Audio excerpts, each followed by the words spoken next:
Salam semua para tetua, jumpa lagi bersama Mimin di channel Alurmu. Semoga para pendengar Alurmu selalu senantiasa dinaungi kebahagiaan, kesehatan, serta rezeki yang cukup. Oke, Mimin langsung lanjut ceritanya. Selamat mendengarkan dan hidupkan imajinasi para tetua. Cerita pun dimulai.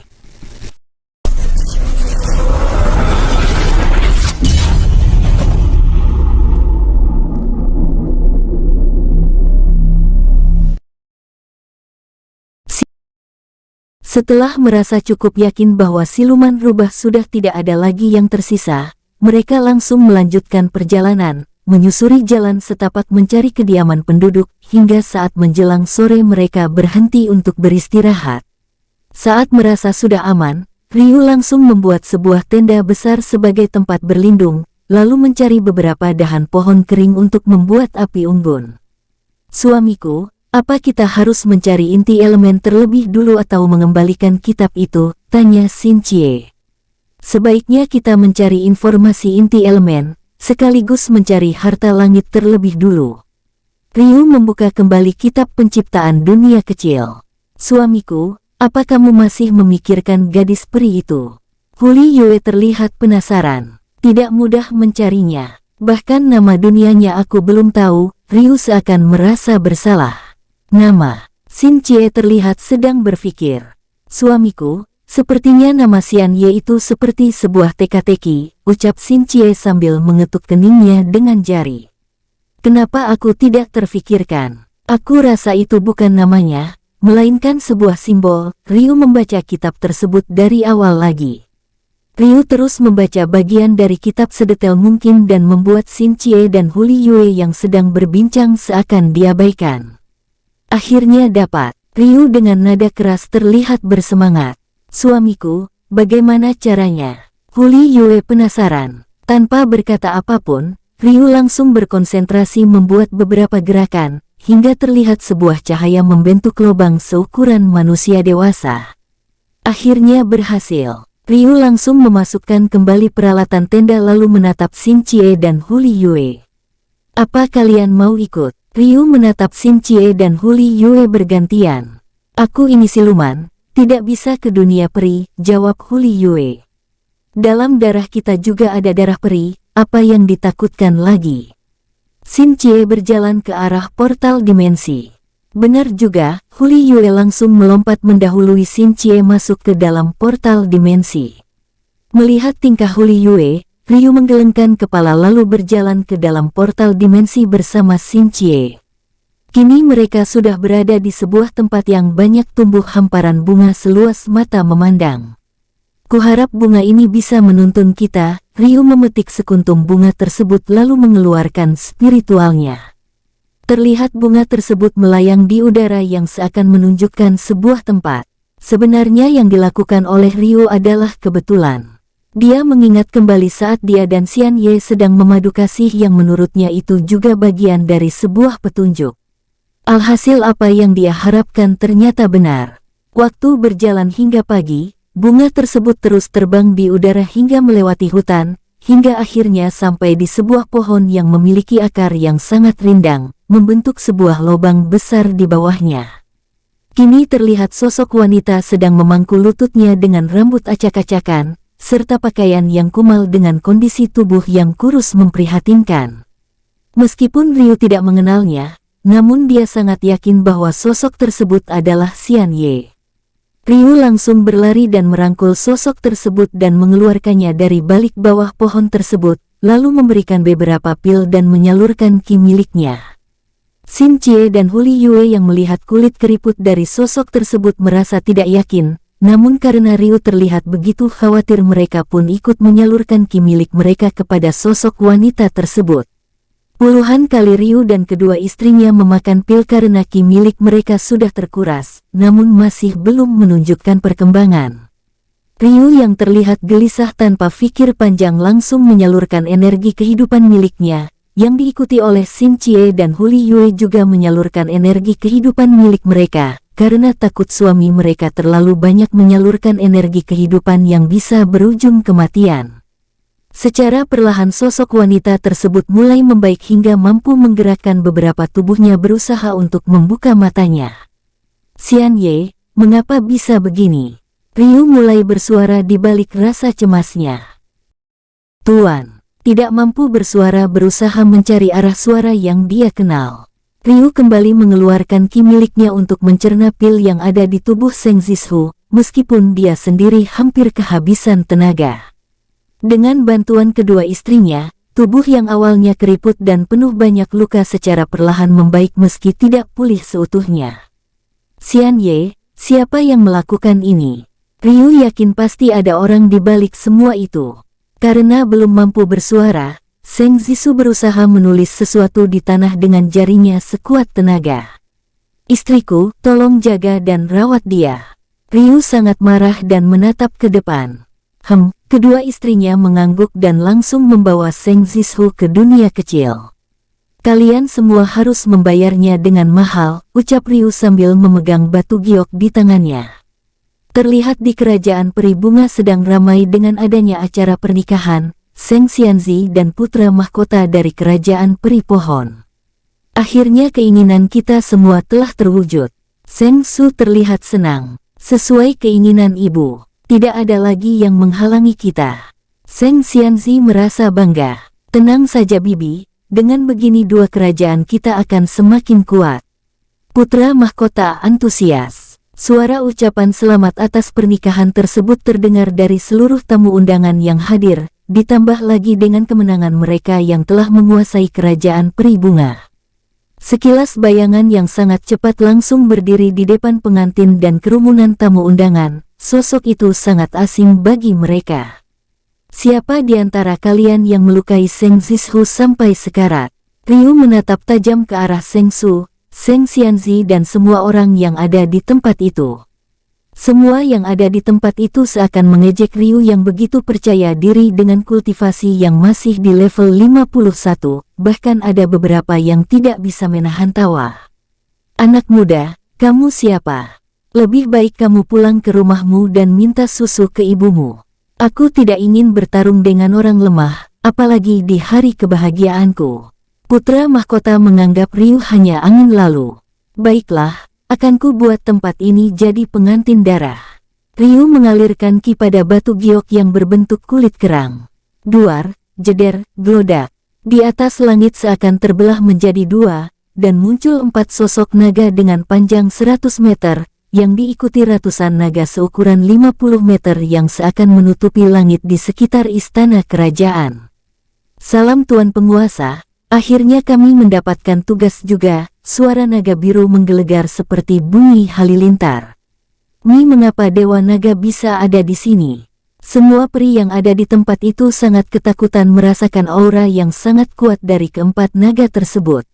Tuan Penguasa, apa kamu menginginkan kami bermain dengan sekumpulan serangga ini? Naga hitam memandang sinis ke semua peri yang ada di situ. Silahkan kalian bermain sepuasnya. Sisakan kedua wanita itu untukku, ucap Ryu yang sedikit ketakutan dan tidak menyangka, jika kekuatan mereka meningkat drastis sambil menunjuk Seng Su dan Seng Xianzi, lalu meninggalkan tempat itu dengan langkah kilat. Sesuai perintah Tuan Penguasa, suara naga biru menggelegar yang diikuti sambaran petir. Seketika cuaca buruk terjadi dengan awan yang menggumpal disertai hujan petir dan api, membuat jeritan yang memilukan. Seng Su dan para pengikutnya seakan tidak berdaya dengan hal tersebut, karena kekuatan mereka sudah di luar dari batas wajar yang membuat tubuh mereka dihantam hujan petir dan api berkali-kali. Ditambah lagi dengan datangnya angin puyuh yang sangat besar dan kuat, seakan menyapu bersih dan merobek bagian tubuh mereka. Sesaat kemudian pasukan naga telah menyelesaikan tugas mereka tanpa perlawanan sedikit pun, hingga 2 sosok wanita terlempar ke arah Ryu dengan kondisi menggenaskan. Dengan cepat Ryu langsung mengikat seluruh tubuh mereka, dengan jaring yang sangat kuat bercampur petir dan racun. Tuan Penguasa, tugas kami telah selesai. Naga biru menghampiri Ryu. Mengapa kalian membawa terlalu banyak pasukan? Bukankah kalian berempat saja sudah lebih dari cukup? Ucap Ryu menutupi rasa takutnya. Mereka semua senang denganmu. Itulah sebabnya mereka juga ingin datang, ucap naga merah. Ah, itu karena kami terlalu bersemangat. Naga hitam juga muncul. Terima kasih atas bantuan kalian semua. Aku sangat senang melihat kalian sudah jauh lebih kuat dariku. Ryu mengakui kekuatan mereka. Itu semua berkat darah yang kau berikan Tuan Penguasa. Tapi sepertinya Tuan Penguasa sekarang memiliki darah yang lebih kuat dari sebelumnya. Naga biru masih merasakan aura penindasan padanya dari darah yang dimiliki Ryu sekarang. Dari mana kalian tahu? Ryu mulai khawatir. Status kami sekarang sudah berada di Dewa Naga, jadi kami bisa merasakan. Tapi Tuan Penguasa tenang saja, hanya segelintir dewa yang mengetahui hal itu. Itu pun kalau mereka bertatapan langsung, naga biru menjelaskan. Mendengar ucapan tersebut, Ryu menjadi khawatir dan tidak menyangka, armor pelangi ciptaannya masih belum mampu menyamarkan darah baru miliknya yang memiliki aura yang sangat kuat. Tuan Penguasa, sepertinya kami memiliki kebiasaan baru yang sepertinya tidak lengkap jika tidak dilakukan. Naga putih menumpuk hasil jarahan mereka. Ryu berpikir bahwa darahnya telah mewariskan suatu kebiasaan unik kepada keempat naga tersebut, dan langsung tersenyum tipis melihat ke arah harta itu. Aku hanya mengambil kitab dan batu roh ini saja, ucap Ryu mengambil semua tumpukan kitab dan 2 bagian batu roh. Sebenarnya kami kurang membutuhkan batu roh ini, tapi masih bisa digunakan untuk mempercepat pengumpulan energi alam pusaka langit, yang habis terkuras oleh Tuan Penguasa. Naga putih mengambil sisa harta tersebut. Tuan Penguasa, kami mohon pamit karena tidak bisa terlalu lama meninggalkan wilayah kami. Naga biru menatap langit dan seketika langit mulai terbuka. Satu persatu para naga terbang masuk ke dalam celah tersebut hingga semua naga tersebut hilang, diikuti dengan celah tersebut yang kembali menutup. Ryu kembali menatap kedua wanita tersebut dan seakan memandangnya dengan penuh kebencian. Namun dengan kondisi mereka yang sekarang yang seakan sudah tidak berdaya, akibat jaring petir yang mengikat mereka seakan membakar tubuh mereka. Ryu melambaikan tangan dan membuat kedua wanita tersebut menghilang, lalu melesat ke arah tumpukan mayat para peri dengan wajah jahatnya. Itulah akibatnya karena telah meremehkanku. Aku akan menjadikan kalian sebagai pengorbanan untuk dunia kecilku. Ryu mengibaskan tangannya ke arah tumpukan mayat tersebut. Setelah semua tidak ada yang tersisa, Ryu keluar dari dunia peri dan kembali ke dalam hutan di mana awal mereka berada. Kemudian masuk kembali ke dalam dunia kecil, kini terlihat 3 sosok wanita yang khawatir seakan menunggu kedatangannya, dan juga 2 sosok wanita lain yang sedang tidak berdaya dengan tubuh terikat. Suamiku, Xin Chie dan Huli Yue terlihat senang saat melihat Ryu kembali. Tuan Ryu, terima kasih. Seng Zishu berlutut di depan Ryu dengan kondisi tubuhnya yang kurus kering namun masih menyimpan kecantikannya. Nona Zishu, tidak perlu seperti itu, Ryu mengangkat tubuh kurus Seng Zishu. Seng Zishu bangkit berdiri lalu menoleh ke arah 2 wanita yang dia anggap sebagai keluarga, dan seakan tidak percaya dengan aksi keji mereka yang telah membunuh ayahnya dan membunuh semua pengikut setia Raja Kerajaan Peri Bunga. Nona Zishu, lakukanlah yang menurutmu pantas sebagai hukuman untuk mereka. Ryu menatap kedua wanita tersebut. Dalam hati mereka sangat menyesal karena telah meremehkan Ryu sebelumnya, dan mereka tidak menyangka jika Ryu memiliki dukungan dari Dewa Naga. Seng Zishu menghampiri mereka berdua dengan penuh dendam, mengingat kejadian saat mereka menyiksa hingga membuatnya seperti mayat hidup. Seng Zishu juga bertanya-tanya dalam hati, mengapa Ryu bisa dengan mudah mengalahkan mereka yang sudah jauh lebih tinggi levelnya. Seng Su sendiri sudah berada di level 61 dan Seng Xianzi sudah mencapai level 52. Ditambah lagi dengan putra mahkota beserta para pendukung mereka yang juga tidak kalah kuat. Di sisi lain Ryu sendiri telah memikirkan hal tersebut, karena dia memiliki dukungan dari Dewa Naga yang telah melampaui dirinya bahkan lebih kuat dari yang dia kira. Seng Zishu yang tidak ingin berpikir terlalu jauh, memegang pundak kedua wanita tersebut dengan penuh amarah. Swoosh, Seng Zishu menghisap energi kehidupan mereka berdua. Ah, oh, uye, jeritan yang memilukan dari kedua wanita tersebut. Setelah beberapa saat kini wajah cantik dari kedua wanita tersebut mulai memudar hingga kering tidak bernyawa. Hanya dengan hitungan detik tubuh mereka terurai menjadi bagian dari tumbal dunia kecil ciptaan Ryu. Dunia kecil yang awalnya masih tandus, kini sudah ditumbuhi oleh pepohonan hingga membentuk hutan baru yang diikuti dengan aliran energi alam mulai muncul. Semua itu berkat banyaknya bangkai siluman dan peri yang terurai menjadi tanah dalam sekejap. Seng Zishu yang tersadar dari apa yang telah dia perbuat kini menangis dengan kerasnya, seakan menyesali apa yang telah dia lakukan. Xin Chie dan Huli Yue yang tidak tega melihatnya, mereka langsung mendekati Seng Zishu untuk menghiburnya. Nona Zishu, kami tahu perasaanmu. Bahkan kami akan melakukan hal yang sama, jika kami berada di posisimu. Xin Chie mengusap punggung Seng Zishu dengan lembut dan merasa tidak enak. Berhari-hari mereka berada di dalam dunia kecil, dan secara perlahan perasaan Seng Zishu mulai membaik walaupun tidak sepenuhnya pulih seutuhnya. Suamiku, untuk sementara waktu aku dan adik Yue akan mendampingi Nona Zishu sampai dia benar-benar pulih total, ucap Xin Chie. Suamiku, kita harus tetap melanjutkan perjalanan kita, mungkin hari ini kita aman. Tapi kita tidak tahu apa yang akan terjadi di kemudian hari. Huli Yue merasakan hal yang akan terjadi di kemudian hari. Kalau begitu, aku akan kembali ke dunia kita. Istriku, kalau Nona Zishu sudah pulih total berikan ini padanya. Ryu mengeluarkan kristal penggabungan darah dan armor pelangi. Xin Chie mengangguk seraya mengambil kedua benda tersebut. Aku pergi dulu. Ryu meninggalkan mereka menuju dunia mereka yang sebenarnya. Di dalam hutan, Ryu langsung bergegas meninggalkan tempat tersebut untuk melanjutkan perjalanan mencari para penduduk agar bisa mencari informasi. Sesampainya di permukiman penduduk, Ryu menanyakan tentang beberapa hal yang menurutnya akan membantu perjalanan. Dari informasi yang didapat, Ryu sedang berada di kerajaan petir dan kota terdekat bernama Kota Hunnan. Setelah mendapatkan informasi tersebut, Ryu langsung bergegas menuju Kota Hunnan, di mana akan menempuh perjalanan selama 3 hari berjalan kaki. Karena Ryu belum mengetahui seluk-beluk benua bintang, Ryu memilih untuk berjalan kaki agar tidak terlalu mencolok, ditambah mencari berbagai informasi lain di mana keberadaan inti elemen dan harta langit. Sesampainya di Kota Hunnan, Ryu langsung mencari sebuah kedai yang menurutnya bisa menemukan petunjuk.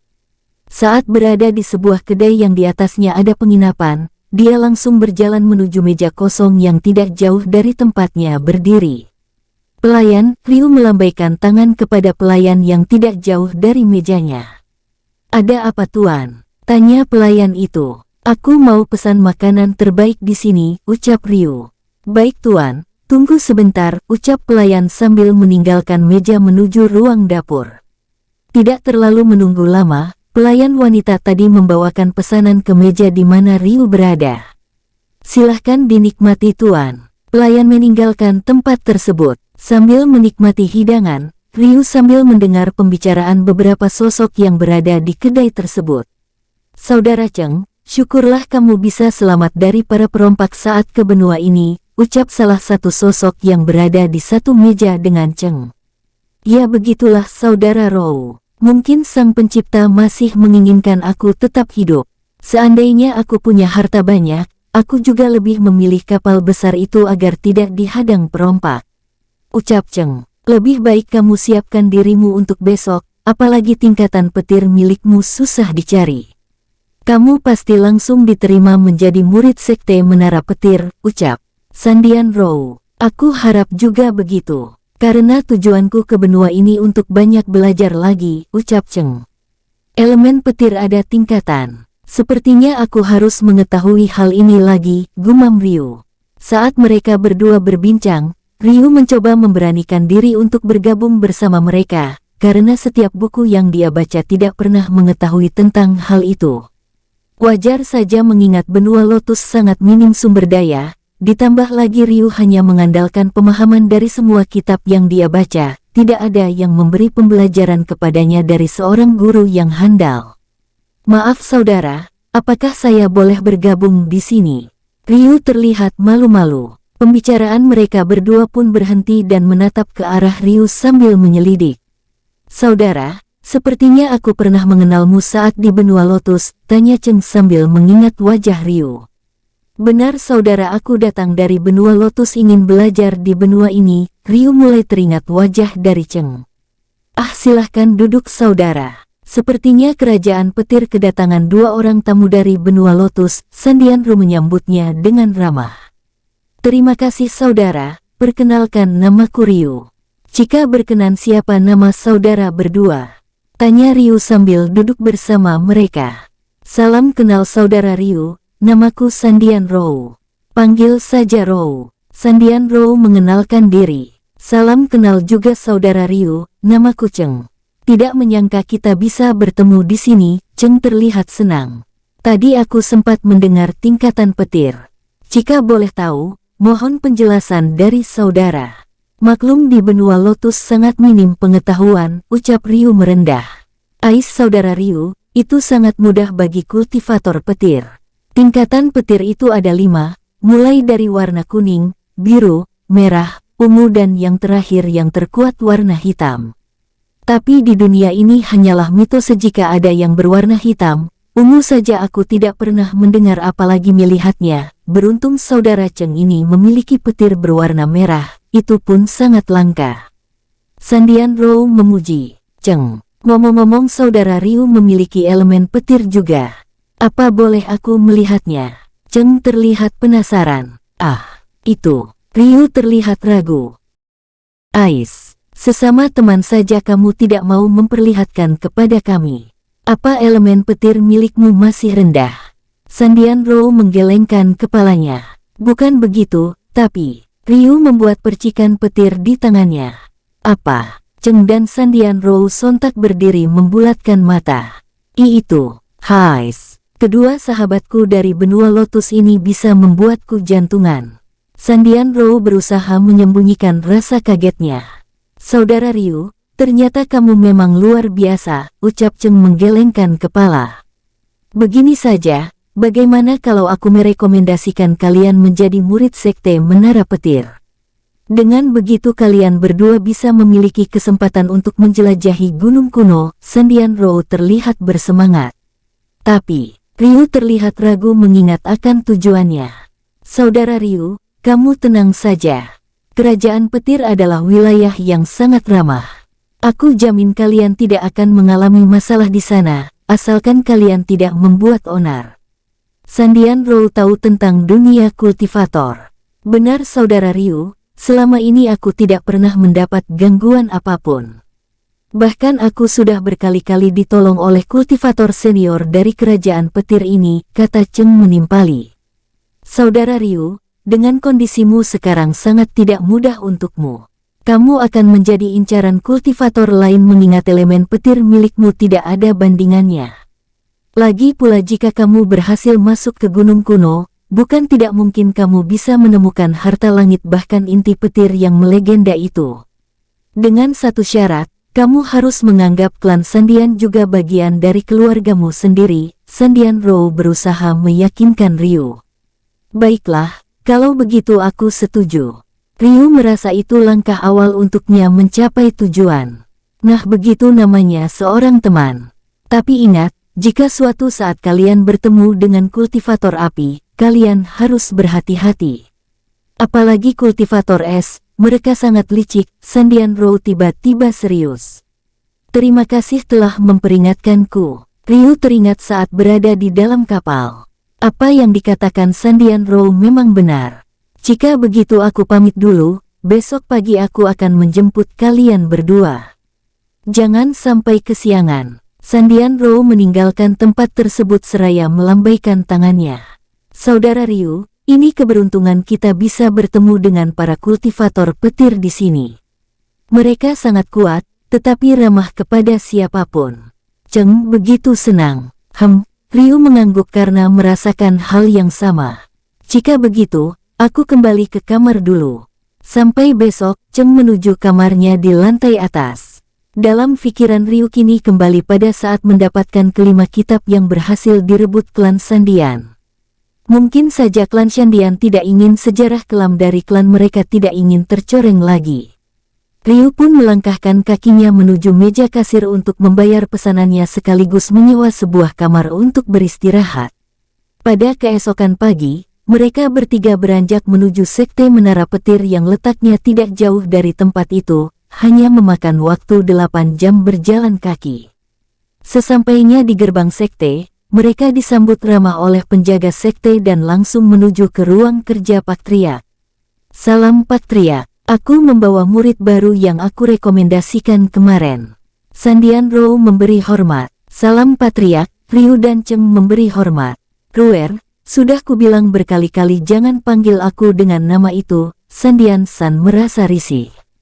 Ryu dan Cheng yang tidak tahu tentang hubungan apa yang terjadi pada mereka hanya terdiam saling berpandangan. Tapi Pak Triak, Sandian Rou masih melotot. Hah, sudahlah. Sandian San menyerah sambil menatap Ryu dan Cheng bergantian. Sepertinya memang benar apa yang dikatakan Ruer, ini sungguh luar biasa. Semoga saja mereka bukan orang yang berniat jahat, pikir Sandian San. Ruer, antar mereka langsung ke lapangan latihan. Aku ingin melihat langsung. Sandian San meninggalkan ruangan. Saudara Ryu, Saudara Cheng, ikut aku.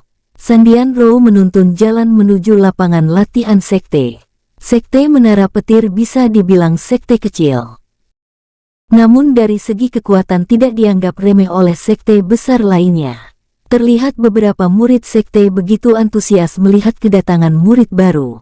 Mengingat Sandian Rou pernah memberitahukan tentang adanya sosok murid baru, yang memiliki elemen tingkat 3 yaitu berwarna merah. Namun Sandian Rou belum sempat memberitahukan dengan petir yang dimiliki Ryu.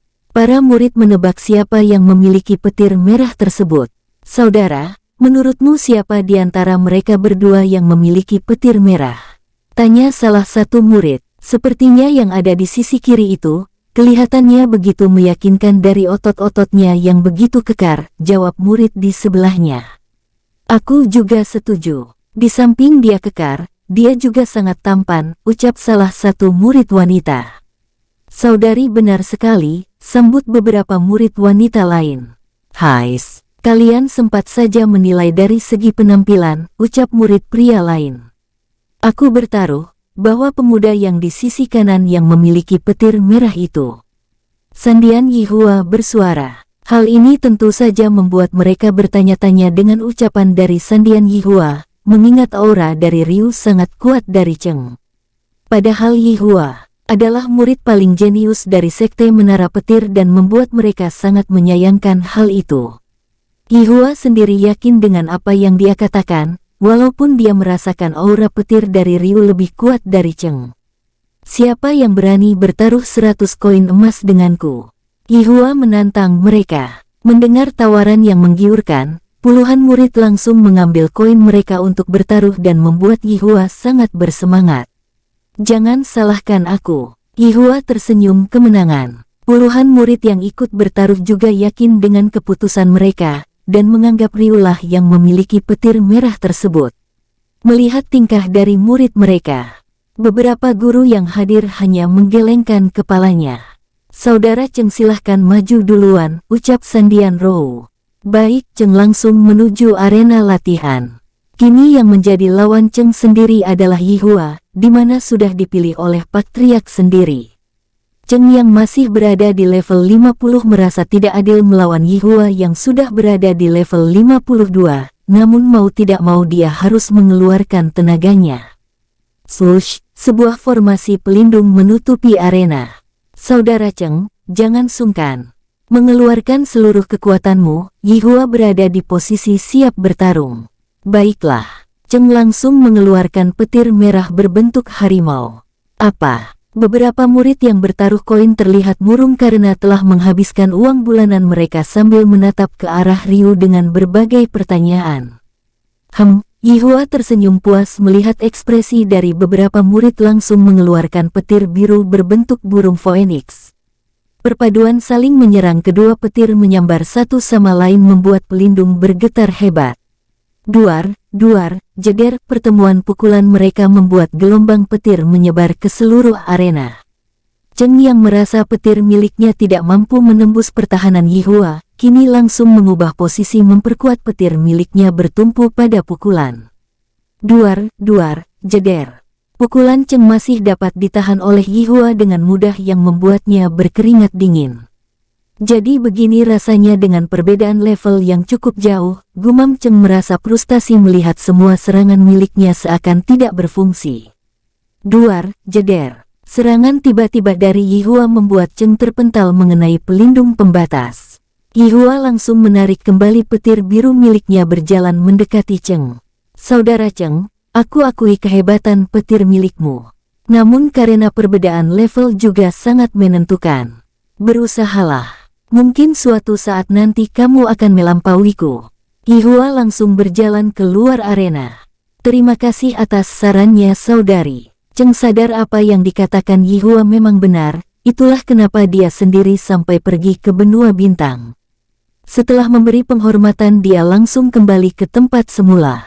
Saudara Ryu, sekarang giliranmu. Jangan lupa perkenalkan dirimu. Sandian Rou sedikit menggarukkan kepalanya. Ryu mengangguk seraya berjalan ke tengah arena.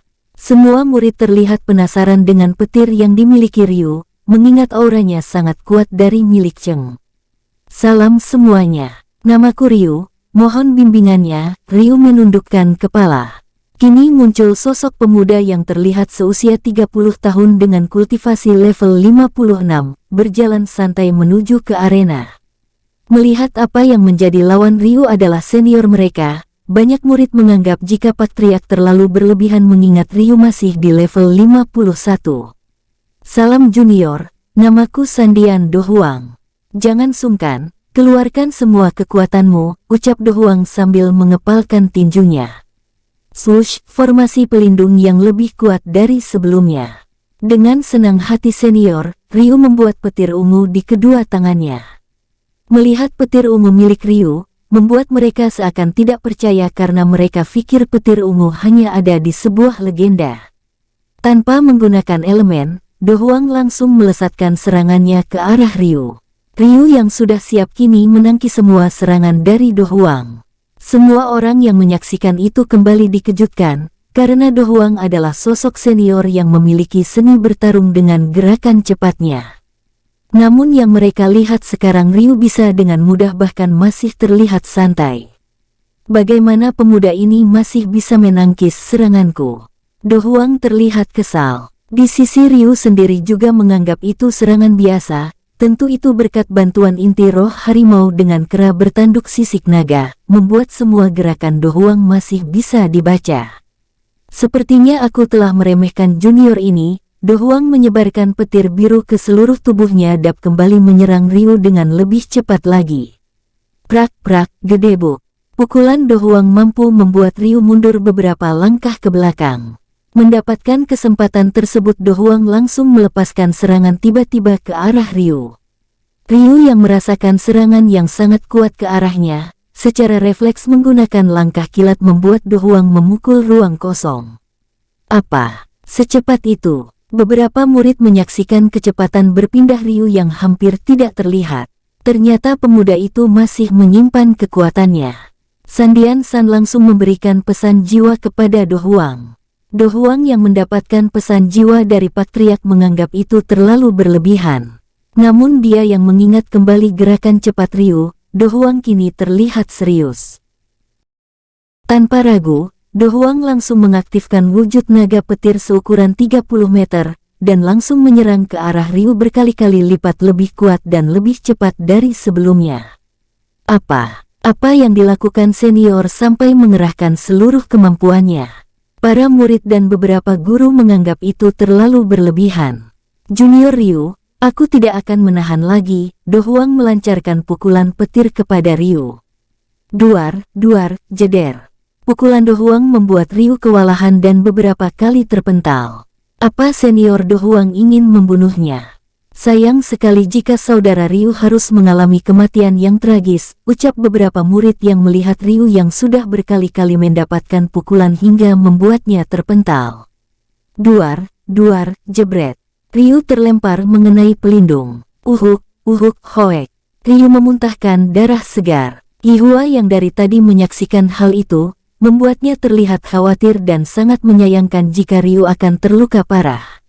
Sandian Rou dan Cheng kini terlihat gelisah melihat serangan bertubi-tubi tersebut, hanya berharap Pak Triak memberhentikan pertarungan tersebut. Duar, jeder. Serangan Do Huang membuat Ryu berkali-kali terlempar mengenai pelindung pembatas yang kini mulai retak. Pak Triak yang melihat pembatas tersebut, langsung meminta ahli formasi untuk memperbaiki dan meningkatkan kekuatan pelindung tersebut. Ryu yang merasakan dirinya tidak mampu lagi menahan serangan dari Do Huang, dia langsung mengaktifkan wujud kera petir miliknya. Apa? Mengapa wujud petir milik pemuda itu seperti monster? Para guru seakan tertindas dengan aura wujud kera bertanduk taring yang panjang, serta memiliki sayap yang sangat kuat. Jadi ini yang diinginkan Pak Triak. Bahkan aura naga milikku merasakan aura penindasan. Do Huang meningkatkan kewaspadaan. Duar, gedebuk, jeder. Ryu melancarkan serangannya yang digabungkan dengan teknik langkah kilat, membuat Do Huang tidak sempat menghindar. Do Huang sangat marah karena tidak bisa melihat jelas serangan dari Ryu. Duar, gelodak. Petir milik Do Huang seakan mengamuk dan menyambar ke berbagai arah yang membuat tanah bergetar. Ryu yang masih menyembunyikan teknik dasar mengguncang semesta, berinisiatif menggabungkan langkah kilat dengan tarian pedang musim semi. Meski tanpa menggunakan pedang, Ryu mampu menghindari semua serangan hujan petir dari Do Huang, bahkan seakan sedang menari di tengah petir tersebut sambil melancarkan pukulan yang berkali-kali mengenai tubuh Do Huang. Duar, jeder, tubuh Do Huang menabrak pelindung pembatas dan membuat retakan. Gedebuk, tubuh Do Huang jatuh ke lantai arena. Cukup, suara Sandian San menghentikan pertarungan. Seketika Ryu langsung menarik petir miliknya, begitupun Do Huang yang bangkit kembali dan memperbaiki pernapasannya, lalu berjalan ke arah Ryu dan terlihat kagum. Junior Ryu, kamu memang hebat. Do Huang menangkupkan tangan sebagai penghormatan. Terima kasih senior telah mengalah. Ryu menangkupkan tangannya. Junior Ryu, jika boleh tahu teknik apa yang kamu pakai tadi? Do Huang terlihat penasaran melihat Ryu yang seakan menari di tengah hujan petir miliknya. Tarian petir musim semi. Ryu menjawab asal-asalan. Pantas saja junior seakan menari di dalam pertarungan. Tapi serangannya sangat cepat dan kuat. Do Huang seakan memikirkan sesuatu sambil berjalan bergandengan dengan Ryu dan keluar arena. Ryu pun langsung menuju ke tempat sebelumnya di mana Cheng dan Sandian Rou berada. Ryuer, kamu memang jenius, Sandian San terlihat senang. Di sisi lain sebenarnya sedikit khawatir dengan aura petir ungu milik Ryu yang begitu kuat, ditambah lagi dengan wujud kera petir yang seakan mengeluarkan aura penindasan. Kekhawatiran itu juga tertanam di benak para guru yang lain dan berharap Ryu adalah orang baik karena tidak ingin masalah kelam di masa lalu akan tercoreng lagi. Guru Ceksin, bimbing anak itu. Jangan sampai kejadian ratusan tahun lalu terulang lagi. Sandian San berbisik pada salah satu guru di sampingnya. Pak Triak, aku tidak yakin dengan wawasanku. Lebih baik guru Erlong atau guru Wugui saja. Aku yakin dengan wawasan mereka saat berada di luar akan sangat membantu. Guru Ceksin memberi usul. Cukup masuk akal. Nanti aku akan menemui mereka. Kuharap kedua guru aneh itu tidak menyiksa muridnya dengan teknik baru mereka. Sandian San menghela nafas panjang. Baiklah semua. Sekarang pertandingan sudah berakhir. Silahkan kembali ke tempat masing-masing. Sandian San membubarkan para murid yang masih berada di tempat itu. Semua murid pun mulai meninggalkan lapangan dan kembali berlatih di tempat latihan masing-masing, di mana Ryu dan Cheng sendiri langsung dibawa ke kediaman murid sekte bersama Sandian Rou. Saudara Ryu, saudara Cheng, kebetulan aku punya kediaman sendiri yang tidak jauh dari murid lain. Kalian bisa menempati beberapa kamar di sana. Sandian Rou menuntun jalan kepada mereka. Terima kasih saudara Rou, ucap keduanya. Sesampai di kediamannya, Sandian Rou langsung mempersilahkan mereka untuk masuk dan memilih kamar mereka masing-masing. Ryu sendiri lebih memilih kamar yang paling ujung dan terlihat menjauhi suara bising murid yang sedang latihan, membuat Sandian Rou dan Cheng merasa heran dan saling berpandangan, namun mereka berpikir bahwa Ryu tidak ingin konsentrasinya terganggu saat berkultivasi. Pada keesokan paginya Ryu dan Cheng terlihat sedang menunggu sosok guru yang mengajarkan mereka berdua di lapangan latihan murid. Sesaat kemudian kini muncul Patriark Sandian San bersama kedua sosok yang tidak asing bagi Ryu. Ryu yang memahami keadaan tersebut langsung memperbaiki sikapnya yang seakan tidak mengenal. Dalam hati kedua guru itu yang awalnya penuh semangat ingin memberi sedikit pelajaran kepada murid mereka, kini berubah drastis dan terlihat memasang wajah masam saat melihat sosok Ryu yang akan menjadi murid mereka. Salam Patriark, Ryu dan Cheng. Memberi hormat, Ryuer, Chenger. Perkenalkan ini Guru Erlong dan Guru Wugui yang akan mengajarkan kalian. Sandian San memperkenalkan mereka. Salam Guru. Murid siap menjalankan latihan. Ryu dan Cheng memberi hormat. Aku mengajar yang ini saja. Wugui dengan cepat menunjuk Cheng. Cih, asal serobot saja. Erlong terlihat kesal karena kalah cepat, seakan tidak mau mengajari Ryu karena mengingat Ryu lah yang mengajarkan mereka teknik mematikan tersebut. Murid mohon bimbingan dari guru. Ryu menundukkan kepala kepada Guru Erlong. Ah, tidak perlu seperti itu. Guru Erlong berusaha terlihat tenang seakan tidak ingin rahasianya terbongkar. Patriark juga terlihat bingung dengan sikap dari Erlong dan Wugui yang kini melunak tidak seperti biasanya. Ah, Ryuer, aku akan menerima kamu sebagai muridku, Guru Erlong terlihat ramah. Kalau begitu, aku pamit dulu. Guru Erlong, Guru Wugui, tolong bimbing mereka. Jangan terlalu keras. Sandian San yang melihat kedua guru tersebut sangat senang, menganggap suasana hati mereka sudah membaik. Jangan khawatir Patriark, kami akan mengajarkan mereka dengan baik. Wugui merasa dirinya tidak bisa lagi memberi sedikit pelajaran kepada muridnya dengan adanya Ryu. Oh ya, 3 bulan lagi Gunung Kuno akan terbuka, aku harap kalian berdua tidak mengiyakan kesempatan itu. Sandian menghentikan langkah sejenak lalu melanjutkan langkahnya lagi. Baik Patriark, ucap mereka. Sesaat Patriark Sandian San sudah tidak terlihat lagi, Guru Erlong langsung menarik tangan Ryu dan membawa ke sebuah tempat yang lumayan jauh dari tempat itu. Kamu jangan kasih tahu kepada siapapun tentang hal itu. Guru Erlong seakan tidak ingin ketahuan. Guru tenang saja, asalkan mengajarkanku beberapa pengetahuan tentang dunia kultivator di benua bintang ini, ucap Ryu. Kamu tenang saja, lagi pula tugasku sangat mudah dari Guru Wugui itu. Nanti aku akan memberimu beberapa kitab yang mungkin kamu suka. Guru Erlong yakin dia tidak perlu mengajarkan teknik kepada Ryu. Yang perlu dia lakukan hanya menambah pengetahuan dan menambah kultivasi saja.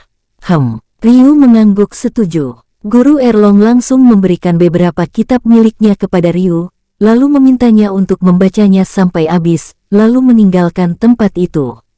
Melihat tingkah dari Guru Erlong, Ryu langsung masuk ke kamarnya membuat pelindung tempurung kura-kura lalu masuk ke dunia kecil. Suamiku, Xin Chie dan Huli Yue terlihat senang. Tuan Ryu, Seng Zishu memberi hormat. Terlihat kondisi fisik Seng Zishu sudah seperti awal, saat mereka bertemu dengan Ryu beberapa tahun yang lalu.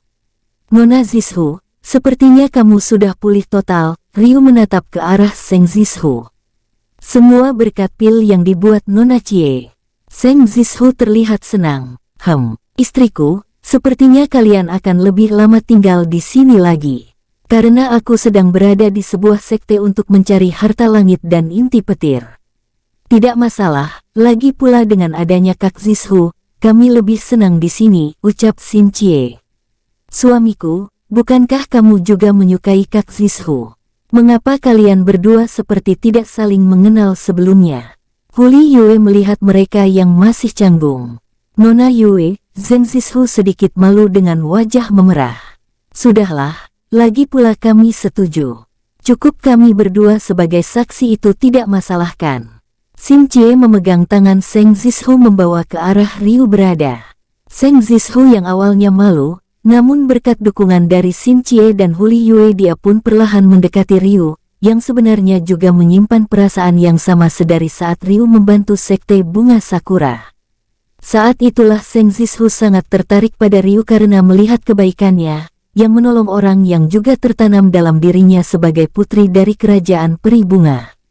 Mengingat dia sudah memiliki 2 istri, Ryu hanya memendam perasaan agar tidak terlalu dalam memikirkan hal tersebut, meskipun dia menyimpan perasaan suka kepada Seng Zizhu.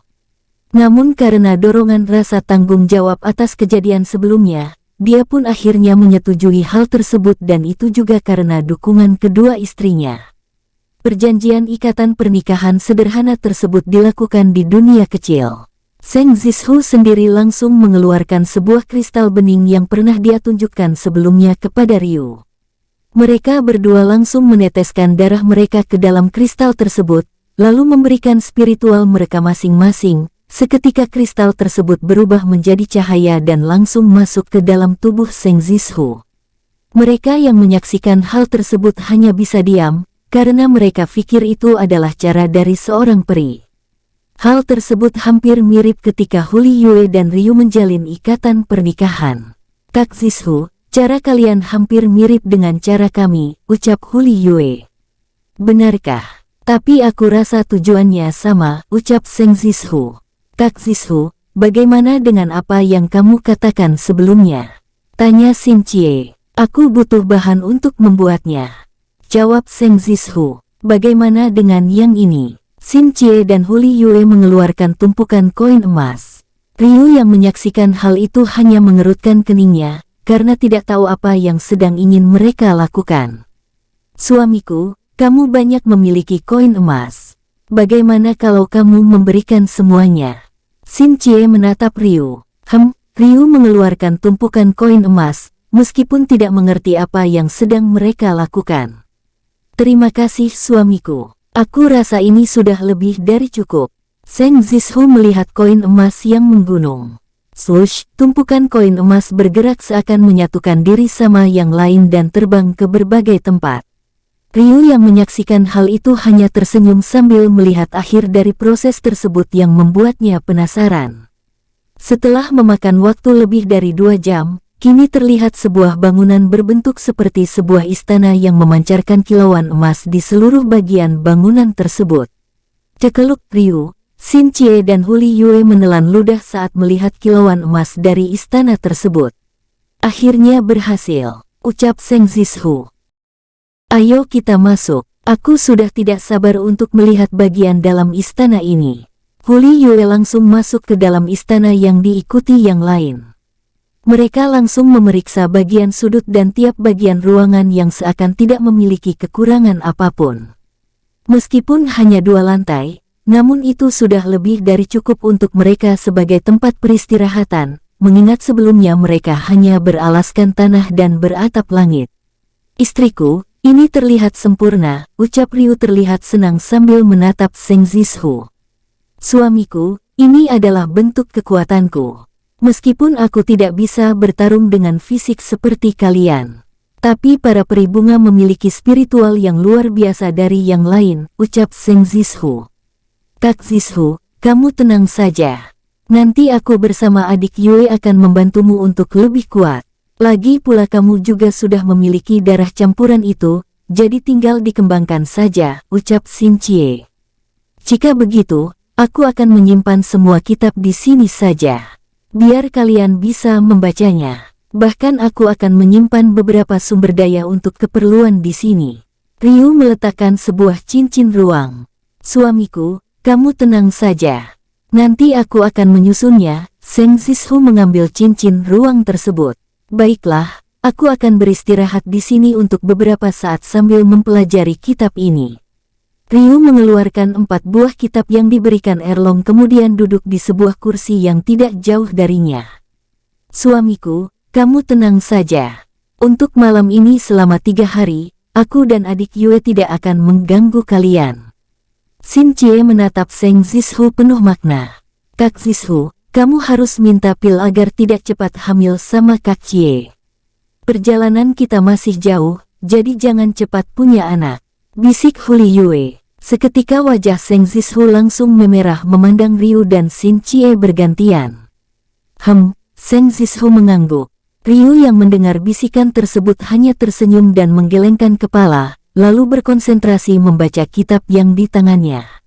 Berhari-hari Ryu terus berada di dunia kecil bersama ketiga istrinya, meskipun keluar sesaat untuk memastikan bahwa tidak ada orang yang mencarinya agar tidak ketahuan. Begitupun Xin Chie dan Huli Yue juga terlihat bersemangat melatih semua teknik yang mereka ketahui kepada Seng Zishu agar bisa bertarung fisik. Bersambung, sampai ketemu di episode selanjutnya. Semoga kalian semua selalu terhibur, dan terima kasih.